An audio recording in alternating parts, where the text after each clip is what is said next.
People often ask me if I could say one thing about skillful communications, if I could give the first baby step, what would it be?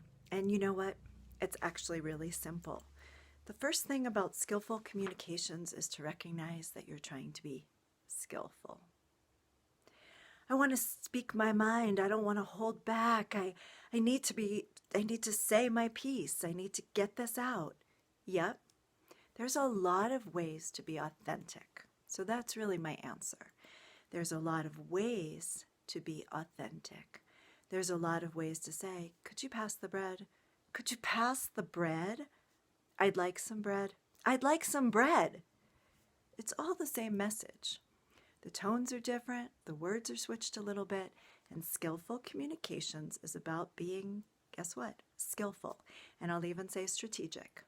And strategic is not the opposite of authentic. You have an authentic opinion. You have an authentic perception. You have some authentic emotions.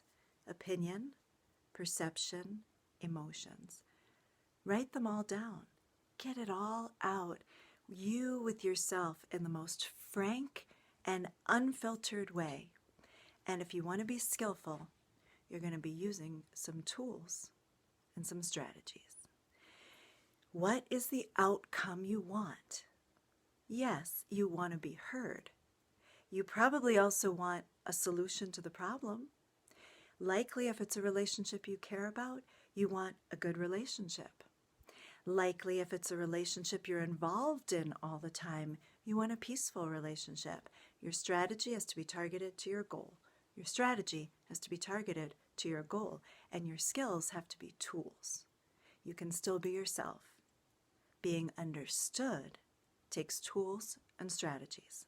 And that's what we start to talk about with skillful communications. So even before you start to learn these tools, or you start to really up your game in communications and get more skillful, notice that there has to be a willingness to make communication effective, and that you can know without losing yourself. You can make communication effective without denying your own feelings, opinions, and perspectives. You can make communication effective using tools and strategy. So there's this side, the interior, and then there's the sharing side. The interior is always authentic. The interior is always you. Get to know it. And I'll tell you something else. Don't tune it down, or put it aside. You need your opinions, perspectives, and feelings. In fact, the situation and the relationship needs you, exactly who you are. When you go to communicate, this is a game, I mean, in the most high integrity way. It's an interaction. It's an interplay. There are going to be tools and there are going to be strategies for that to be effective and get you to your goal. So the very first baby step is acknowledging and understanding that this is true, that authenticity and strategy are not opposites, and you need both.